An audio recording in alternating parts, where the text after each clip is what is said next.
So let's talk about extroverted intuition or exploration, since we're talking about the two intuitive functions, and how are they? How does the analytic versus the holistic expression come forth? What's really convenient is that you lead with extroverted intuition or exploration as an ENFP. That's right. And you have a preference, as you've said many times, for the analytic version. I also lead with extroverted intuition or exploration as an ENTP, but my preferences are holistic. So obviously there's not a one-to-one association with whether or not a person is a feeler or a thinker. Yeah. And I think that's really relevant. I think this was where some mistypes come in a lot of times, is that there is an assumption that feeling types are automatically going to have a more holistic expression of intuition, and that thinking types are going to have a more analytic version. But that is not correct. That is not accurate as expressed by you and I. You're the feeler, you're the analytic, I'm the thinker, I'm the holistic. So there is a lot of, I think, variety that starts to pop up there, because you can be any combination of type and have one of these preferences go one way or the other. But we talked about last week, if you're a type content creator and you're developing material around personality types, you're probably going to write about these in a more analytic way because there's more definition around it. There's less variance. It's less diffused. It's more pointed. And you're going to look for examples that make sense from a analytic framework. So we're probably going to look and see in most type materials, maybe even our own book we have, talking about these functions more from an analytic standpoint and not always accommodate the holistic side of things. Or maybe it's the opposite. Or maybe it's intuitive process. Maybe we do the opposite, like introverted intuition or something. As soon as I saw this, I was really worried that I've been describing extroverted intuition in an overly holistic manner. Yeah. I was like worried about that. I'm like, oh no. But fortunately, I've had enough of you in my life to be able, enough of you. I've had enough of you in my life, Joel. To I've heard know that before. There are other ways that it can show up. So, all right, extroverted intuition or exploration is a function itself. Yep. All right, so this is a function that perceives patterns in the outside world. Right? There's an expectant nature to it. It's always looking for the what ifs and the possibilities, and it's seeing how things connect. It's understanding how things are like each other. And so, since almost everything is an analogy of something else, it's this big spider web of connectivity that a person sees through pattern recognition and observing all of the different possible scenarios that could be happening.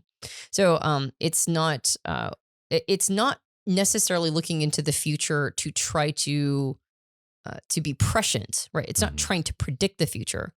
It's trying to see all the possibilities of the future, all the different ways that something could go. Yeah.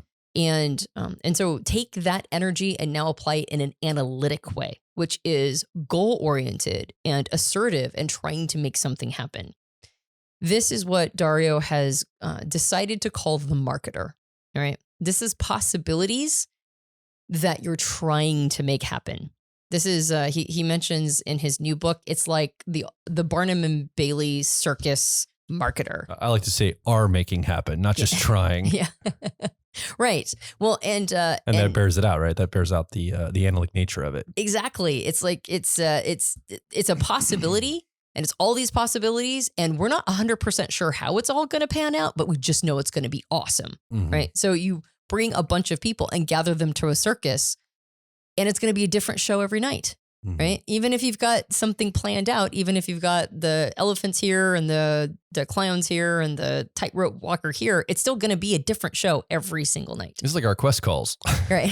We have the clowns and the elephants, and it's a different time experience every single week. That's right. Yeah, exactly. And you're the person who had the vision for the quest calls, right? And you're a person, I mean, most of what we do, it's because Joel had an idea, right? And he's like, okay, this is how it's going to look, right? And I've gotten so used to you telling me all of these different visions. And I would say you probably sell me at least 12 ideas a day. Yeah. And it's our job to figure out which one is the good one, all right? Because they come to you so quickly and each one has an energy behind it. I'm on the hunt for them. And they're not just coming to me. I'm actually actively trying to connect things in the outer world and make things match up. And I'm doing this almost in a proactive, assertive way, Mhm. which is that analytic style. Yep. And here's the other big thing is you're trying to recruit other people to get on board with you. And I'm frustrated when they can't connect as fast as I can. Mm-hmm. I'm like, what's wrong? Why can't you see this? Why can't you connect this quickly and help me talk about it? Yeah. Because they're waiting. Maybe they're just wired. First of all, they may not even be exploration and extroverted intuition. But second, they may not be like you. Sometimes I'm frustrated with you that you're not going fast enough and making the connections fast enough along with me. Now you can keep up, but sometimes you want to slow the process down and be more emergent with it. Yeah, I don't see it until it emerges. Yeah. Right. Whereas you, it's not even that you see it, it's that you have an inkling of it. Mm-hmm. Right. Like there's a lot of visions that you've had that you actually don't know what it's going to look like on the other side. You just have this energy for heading a certain direction. And we've oftentimes described extroverted intuition or exploration as like laying the train tracks in front of the train while it's in motion. And I think that the way that you vision things in the future is very much like that. And you'll get people to be on board where they'll make life changes around it. They'll like change their life to follow a vision that you are assembling as the train is in motion. and there's no hesitancy. There was a really lovely distinction that Dario made in the recent book where he said, it's not about being dangerous, right? Extroverted sensing or sensation has a tendency, particularly the analytic version, to court danger, like physical danger. It has a lot of certainty around its ability to handle that. It's the preferred functions of SPs. Exactly. Yep. Exactly. Whereas extroverted intuition is more capable of dealing with he says uncertainty, but it's kind of like not knowing how it's all going to pan out. Like it's the uncertainty of not knowing exactly what it's going to look like and being open to it shifting and changing and being disrupted and having to roll with the punches, but still heading that direction and having a lot of faith in oneself, right? Heading that direction. And so it has to be a marketer because it has to sell people on an idea that isn't manifested yet. Mm-hmm. It's got to convince people that this is a good thing and we'll all know it when we finally get there. Mm-hmm. And there's a carbonating effect to it. I observe you talking to people about some of your ideas and people get all carbonated and they go, yeah, let's go do it. And then you're like, whoa, I'm not making any promises. I'm just idea generating here. Yeah. Like sometimes you sell people on an idea that you're not sold on yourself and yet people catch a vision. Yeah.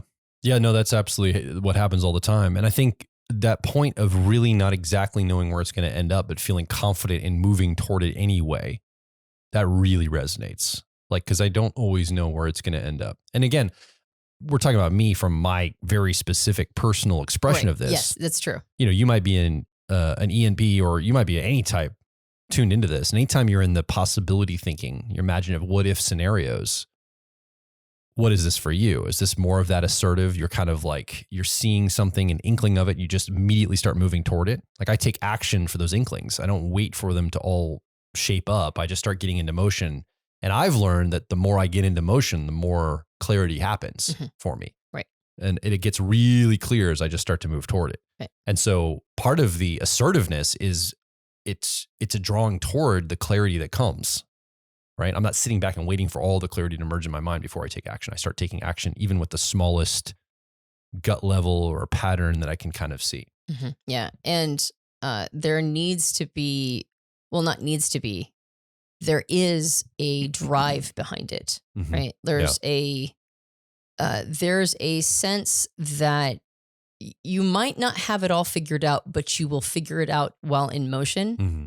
And so there's not a lot of receptivity to other voices or ideas. Like there is, you love a good brainstorming session and you love it when people will throw ideas at you and help you clarify your concepts.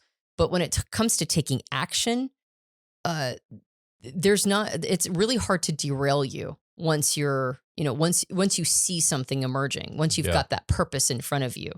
And so there's not a lot of receptivity to what is emerging. There's a direction and we're going to head this direction and we're going to make it happen. Well, I think there's a bulldozing nature. Mm-hmm. Once the clarity is there, it's y'all need to catch up because I can see it now that we've moved toward it, and I can't be patient too much longer. Everybody needs to catch up to this because I can see it real clear now, Yeah. and we got to get on board. Yeah.